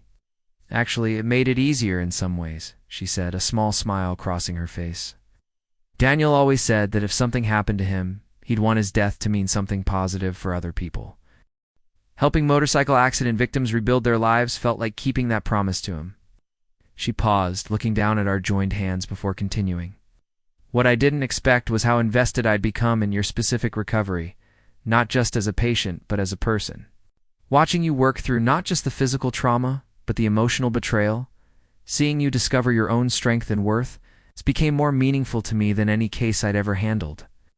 The conversation continued for another hour, with Lily sharing memories of Daniel and their close sibling relationship, the family's struggle to process their loss, and her decision to pursue physical therapy as a way of finding purpose in tragedy. She described Daniel's personality with obvious love and admiration, painting a picture of someone who'd been adventurous, optimistic, and deeply loyal to his friends and family. "He would have liked you," she said, as we prepared to leave the restaurant. Daniel had the same kind of quiet determination, the same way of approaching problems methodically until he found solutions. And he would have been proud of how completely you've rebuilt your life. Comparison felt like both a gift and a responsibility. To be spoken of in the same context as someone whose memory obviously meant so much to Lily was deeply moving. But it also added weight to our developing relationship. I wasn't just a man she was interested in dating, but someone who represented healing and hope in ways that connected to her most profound experiences of loss and recovery. Walking back to our cars after dinner, I found myself thinking about the layers of connection that had brought us together. The random assignment that hadn't been random, professional relationship that had evolved into friendship, the friendship that was developing into something deeper and more complicated. Every step had felt natural at the time, but looking back, there was an inevitability to our progression that suggested forces beyond mere chance or convenience. That weekend's hiking trip took us to the Columbia River Gorge, where early spring had triggered spectacular wildflower blooms throughout the canyon. The trail we'd chosen was a moderate 8-mile loop that would take us past 3 waterfalls and through meadows that were reportedly covered in lupin and Indian paintbrush. The group had expanded again, with 2 new members joining us for their first adventure: Rebecca, a nurse who worked with Susan, and Michael, a college professor who'd moved to Portland from Colorado and was looking for hiking partners. The diversity of backgrounds and ages in our group had created a dynamic that was both supportive and challenging. With everyone contributing different skills and perspectives to our collective adventures, Henry's photography expertise had inspired several of us to improve our own camera techniques, while Jake's technical climbing background had made our group more confident on challenging terrain. Susan's medical knowledge provided an extra layer of safety planning. Maria's experience with long-distance hiking had taught us all better techniques for endurance and injury prevention. My own contributions seemed to be a combination of analytical planning skills and steadiness during difficult situations, traits that had been sharpened during my recovery process. I'd become the unofficial logistics coordinator for our trips, researching trail conditions and weather forecasts, organizing carpools, and helping newer members prepare for challenging hikes. The responsibility felt natural and rewarding, using my professional skills in service of activities I genuinely enjoyed. Lily and I ended up hiking together for most of the day, our pace naturally synchronizing as we navigated the varied terrain of the gorge. Our conversation flowed easily, despite the physical demands of the trail, covering everything from her plans to visit family in Taiwan during the summer to my growing interest in wilderness photography. There was an effortless quality to our communication that I'd never experienced with Jessica, who'd always seemed to be performing even during casual conversations. As we approached the 3rd waterfall of the day, spectacular cascade that dropped nearly 200 feet into a mist-shrouded pool, Lily stopped suddenly and grabbed my arm with excitement. "Look," she said, pointing to a section of rocky cliff face. "Beside the falls, can you see the peregrine falcon nest?" I followed her gaze and spotted the large bird perched on a narrow ledge, its distinctive markings clearly visible even from our distance. We watched in fascination as its mate appeared from somewhere higher up the cliff, both birds calling to each other with harsh cries that echoed off the canyon walls. "Daniel and I used to come here specifically to look for those falcons," Lily said, her voice soft with memory. "He was obsessed with raptors, had field guides, and could identify different species by their flight patterns. This was one of his favorite spots in the entire Pacific Northwest." The moment felt charged with significance, standing together beside a waterfall that held special meaning for someone who'd been important to her. Watching birds that connected our present experience to her past relationship with her brother, I reached for her hand without thinking, and she interlaced her fingers with mine as we continued watching the falcons navigate the air currents around the falls. "Thank you for sharing this with me," I said quietly. "I feel honored to be here." "With you?" She turned to look at me, her expression serious and tender. "Marcus, being with you in places that were special to Daniel feels like completing a circle somehow. Like his death led to something positive rather than just ending something beautiful." The rest of the group caught up to us at the waterfall. Viewpoint, everyone exclaiming over the spectacular scenery and the falcon sighting. Henry immediately began setting up his camera equipment for long exposure shots of the falls, while Rebecca and Michael peppered us with questions about the local wildlife and geology. The moment of intimate connection between Lily and me dissolved naturally into group camaraderie, but the feeling of deeper understanding remained. During the drive back to Portland, I found myself thinking about the complex web of circumstances that had brought Lily and me together. Her brother's death had led her to specialize in motorcycle accident recovery, which had brought her into my life at the most vulnerable time in my recent history. My accident had ended a relationship that was slowly destroying my self-worth and confidence, creating space for connections based on genuine compatibility rather than desperate need or familiar habit. The timing felt both tragic and miraculous, built on loss but leading toward healing and growth. Without Daniel's death, Lily might never have developed the expertise and emotional understanding that had been so crucial to my recovery. Without my accident, I might have remained trapped in a relationship with Jessica that was gradually eroding my sense of my own worth and potential. That evening, I called my sister Emma to share some of what I'd been processing about my relationship. With Lily and the complicated circumstances that had brought us together, Emma listened with the patience and wisdom that had made her my closest family confidant throughout our adult lives, offering insights that helped clarify my own confused feelings. "Marcus, it sounds like you're worried that your feelings for Lily are somehow built on tragedy rather than genuine attraction," she said near the end of our conversation. "But trauma often reveals character in ways that ordinary circumstances can't. You're not falling in love with her because she helped you recover. You're falling in love with the person whose character was revealed through how she helped you recover." Emma's observation felt precisely accurate, clarifying something I'd been struggling to articulate even to myself. My growing feelings for Lily weren't gratitude disguised as romance, but genuine attraction to someone whose values, humor, intelligence, and emotional generosity had been revealed through months of interaction during the most challenging period of my life. More importantly, she'd seen me at my most vulnerable and damaged, yet had treated me with respect and encouragement rather than pity or condescension. The foundation we'd built during my recovery was based on honesty about struggle and weakness, which meant that any romantic relationship that developed would be built on authentic understanding rather than idealized fantasy. The following week brought an unexpected phone call from Jessica's friend Ashley, the first contact I'd had with anyone from Jessica's social circle since the confrontation at Tom's party. Ashley's voice was hesitant and apologetic as she explained that she was calling without Jessica's knowledge or permission. "Marcus, I know this is probably weird to hear from me," she said, "but I wanted you to know that Jessica has been struggling since you two broke up. She's been seeing a therapist, and finally admitted that she handled everything terribly while you were in the hospital." I listened without comment as Ashley described Jessica's apparent emotional breakdown following our final confrontation. Her recognition that she'd sabotaged the best relationship of her life through selfishness and poor judgment.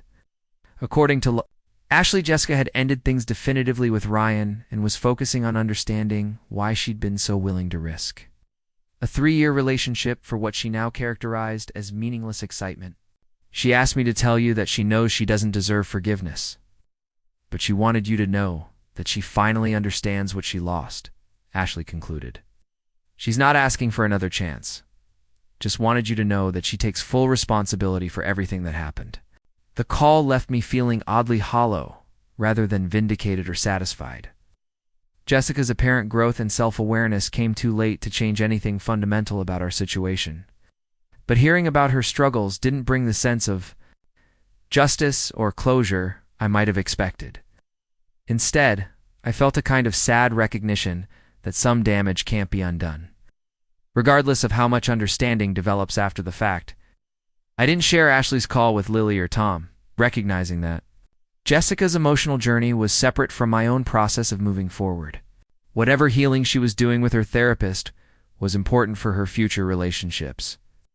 But it had no bearing on the life I was building with people who demonstrated their loyalty and genuine care through actions rather than just words.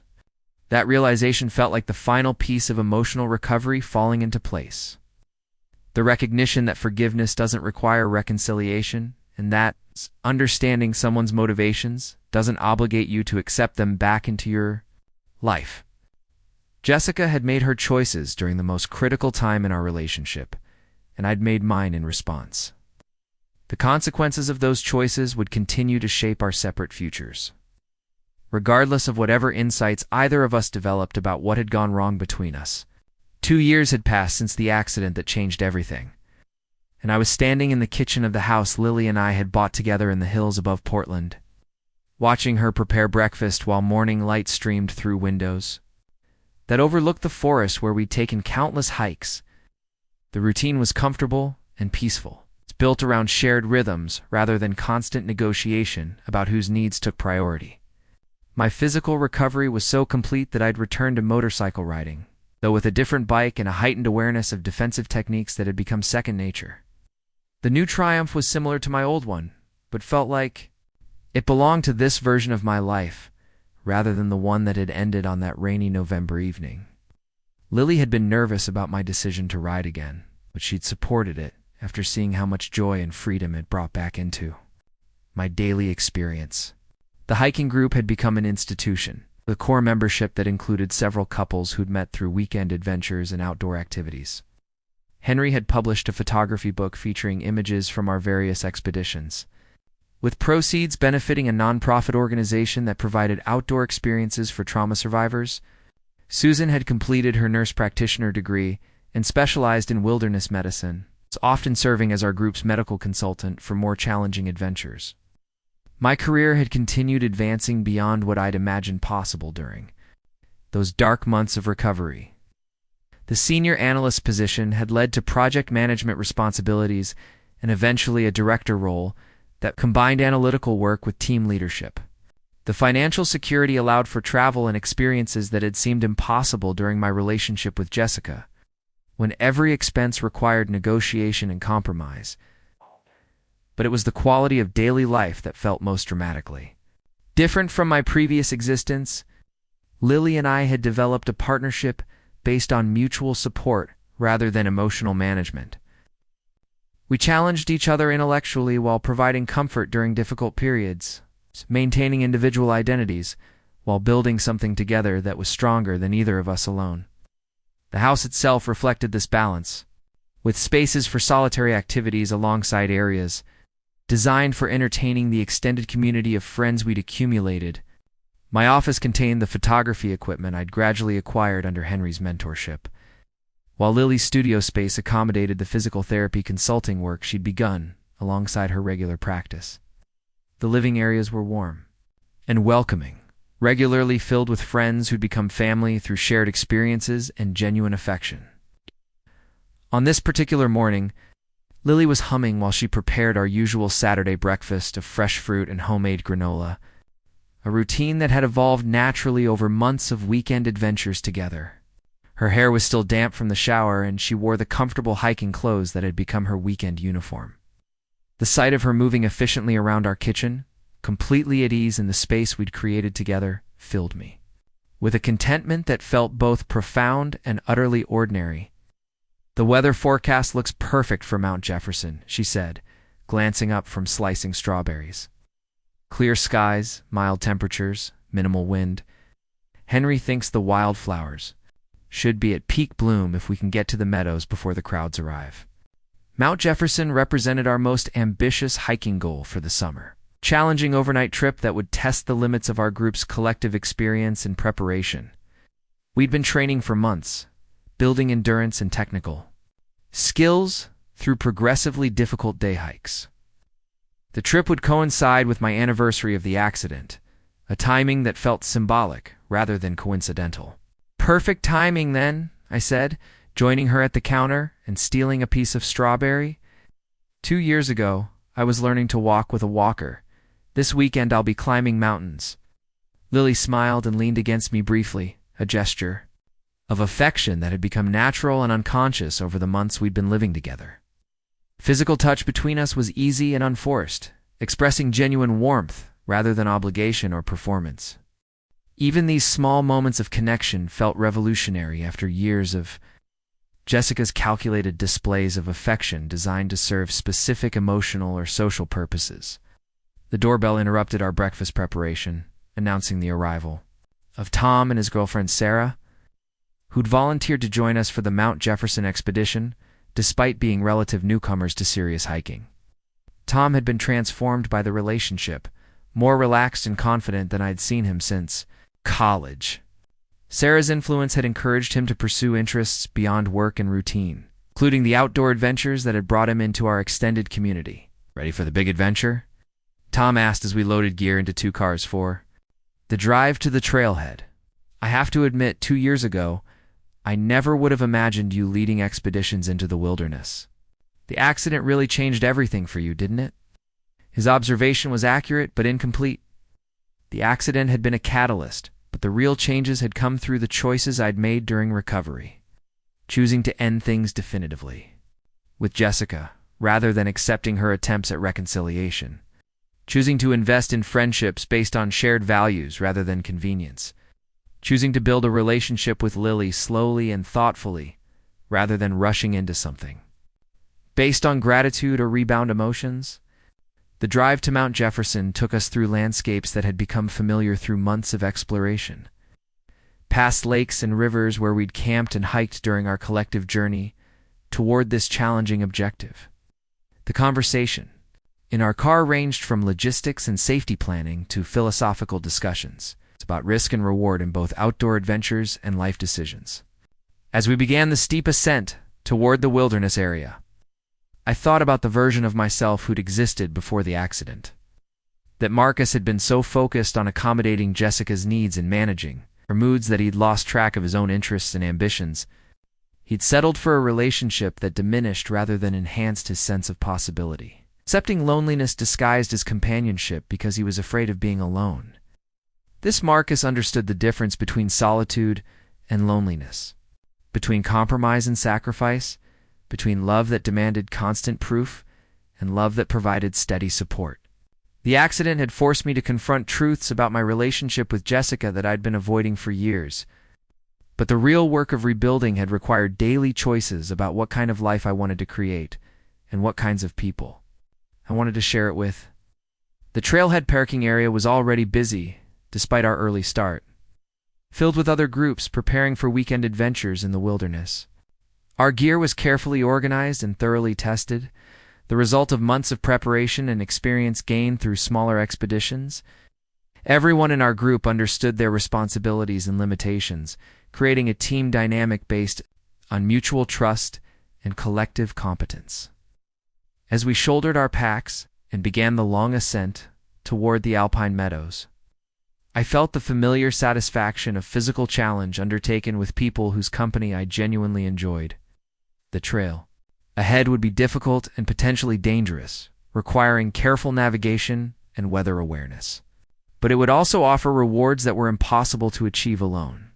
Spectacular scenery, the satisfaction of overcoming obstacles through teamwork, and the deepening bonds that came from sharing meaningful experiences. Lily fell into step beside me as we settled into our hiking rhythm, her presence both comforting and inspiring.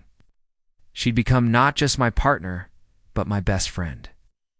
someone whose perspective challenged me to see the world more clearly while providing unconditional support during moments of doubt or difficulty. The future we were building together felt both exciting and stable, based on genuine compatibility rather than desperate need or familiar habit. Looking back toward the trailhead as we gained elevation, I could see Portland spread out in the distance, the city where my old life had ended and my new one had begun. Somewhere down there, Jessica was presumably building her own version of recovery and growth, learning lessons that might help her create healthier relationships in the future. I wished her well without wanting any part of that journey, understanding that forgiveness didn't require ongoing connection or shared experience. The mountains ahead promised challenges and beauty in equal measure, adventures that would test our preparation and reward our efforts with memories that would last for years. But more than that, they represented the life I'd chosen to build with people who demonstrated their loyalty through actions rather than words, in places that brought out the best in all of us, rather than demanding constant compromise and accommodation. By evening, we'd be camped beside an alpine lake, surrounded by peaks that had witnessed countless human stories of struggle and triumph. Tomorrow, we'd attempt the summit, pushing ourselves to limits that would have seemed impossible during those first, difficult weeks of recovery. But tonight, sitting around a campfire with friends who'd become family, I'd simply appreciate how completely my understanding of love and loyalty had been transformed by the worst and best experiences of my life. Up next, you've got 2 more standout stories right on your screen. If this one hit the mark, you won't want to pass these up. Just click and check them out.